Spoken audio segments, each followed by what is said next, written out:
Hello mga ka-London! Loan dito, loan doon. For today's video ay panibago na namang online loan application ang ating re-reviewin. Tara, samahan niyo akong alamin kung ito namang magiging solusyon sa pera problema natin. Kung bago ka nga lang pala sa channel na ito ay mag-subscribe ka na at i-click ang notification bell para lagi kang updated sa mga susunod pa nating mga videos. Ngayong araw nga ay naghahanap ka ng online loan application na pwede mong mautangan, ay baka ito na nga ang makatulong sa'yo. Kaya naman, panoorin mo ang video hanggang dulo para malaman mo kung legit ba talaga or worth it ba talaga na mag-loan sa OLA na ito. Dito nga pala sa ating review ay tuturuan ko rin kayo ng step-by-step procedures kung paano ba mag-loan at kung magkano na lang ba ang makukuha natin sa amount na ilo-loan natin. Pero syempre, alam naman nating lahat na marami nang naloko ang mga online loan application na ito, kaya huwag nating hayaan na maging isa tayo sa mga ito. Kaya tama ang ginagawa mo na nanonood ka muna ng mga ganitong klase ng video para at least makasiguro ka na legit talaga ang OLA na pagloloanan mo. At kung desidido ka na talagang mag-loan ay siguraduhin mong ilimit lang sa 3 hanggang 5 contacts ang nasa phonebook ng iyong cellphone para at least kung mag-message man yung mga agent ng OLA ay hindi lahat masenda ng messages yung nasa phonebook mo. At ang OLA nga pala na re-reviewin natin ngayon ay walang iba kundi ang Bene Online Cash Loan Application. Dito sa OLA na to ay nagpapautang sila ng hanggang 30,000 pesos para sa first time user at in just 2 minutes lang daw ay marireceive mo na yung amount na niloan mo. Pwede mo daw bayaran yung niloan mo ng mula 3 months up to 6 months at walang transaction fee. Mukhang maganda nga itong online loan application na ito, pero syempre, bago mo i-download ay siguraduhin mo nang mapanood ang video hanggang dulo para at least makasiguro ka muna na legit talaga itong OLA na ito. Huwag na nating patagalin pa, simulan na natin. Ang OLA na ito ay may 4.7 na ratings at ayan, pwede kang mag-loan ng up to 30,000 pesos, mabilis at safe at ito rin ay SEC registered. Pero tandaan natin, hindi lahat ng SEC registered ay legit at na makatutulong sa oras ng pangangailangan. At ayan nga, fast online loan. In just 2 minutes nga ay makuri-receive mo na daw yung amount na niloan mo. At ayan, 100% online at zero paperwork. At sino nga bang qualified na mag-loan dito? Dapat ikaw daw ay 18 years old and above, tapos may source of income at merong valid ID. At ilang valid ID? Kahit isa lang. Nirelease ito noong December 7, 2023. At ayan nga, na-install ko na. So, ang una nagpop-up dito is yung access sa location. So, ilagay lang natin dito, allow only while using the app. At dito na agad tayo sa homepage nila. Nakalagay na loan amount is up to 30,000 pesos. At ang loan length is from 90 days up to 180 days. So, instantly apply na natin.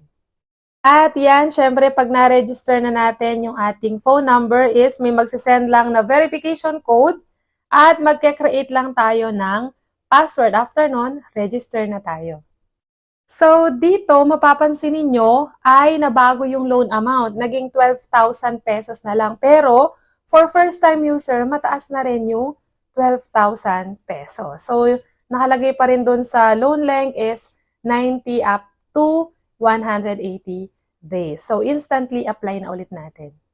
At mukhang maganda nga itong online loan application na ito. Pero syempre, tignan pa rin natin hanggang dulo kung talagang totoo itong mga ipinapakita nila sa atin. So, dito ay meron tayong 5 sasagutan. At ang una-una na nga dyan ay ang ID type. So, sa ID type, ito yung mga pwede.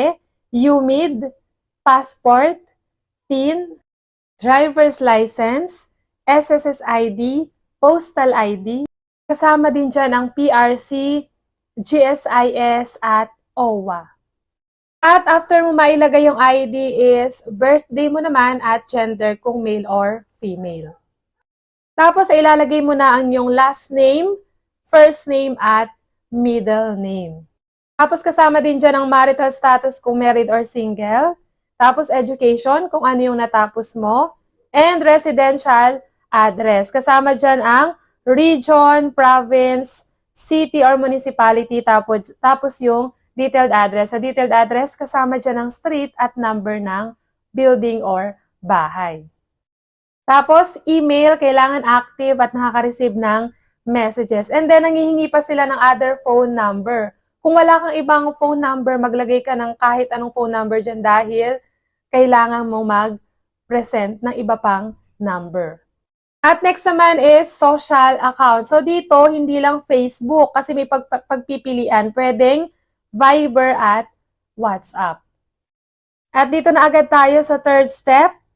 Dito is yung tungkol na sa work information. So, unang-una na dyan ay ang company name. Next is pay period, tuwing kailan ka sumasahod.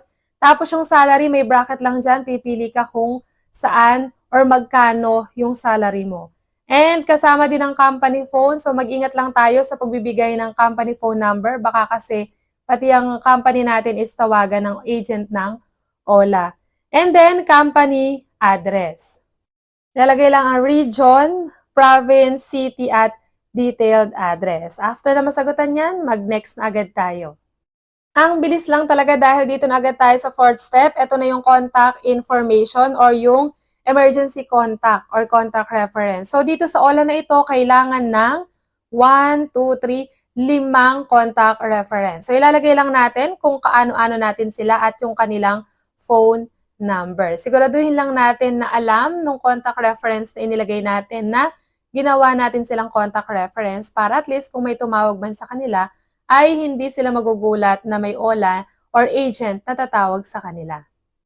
At dito na tayo sa last part, yung facial recognition. So, kailangan malinaw at maayos pag tayo ay itatapat natin yung camera sa ating mukha para hindi tayo ma-reject. So, after nyan, ayan, recognition, success na tayo. At dito may lumabas na A, B, C, at D. So, pipili tayo dito. May nakalagay na evaluation. So, pare-pareho lang yung amount. So, itry na natin yung Bene A, tapos i-click na natin yung evaluation. At eto na nga yung lumabas. So, nakalagay dito, approval chance up to 98% within the limited time. So, merong timer dito. No? So, nakalagay dito, loan amount is 2,000 pesos. So, ang binigay nila sa ating credit limit is 2,000 pesos. Tapos, loan length is 30 days. So, 30 days daw natin pwedeng bayaran yung 2,000 pesos na niloan natin. At hindi natin makukuha ng buo yung 2,000 pesos kasi ang amount na marireceive lang natin is 1,400 pesos. Tapos yung total fee is 600 pesos. Ngayon, babayarin natin siya ng 3 beses. So, mahati sa 3 yung pagbabayad. May first, second, and third installment due. Yung first installment due is magbabayad na tayo ng 1,600 pesos after 10 days.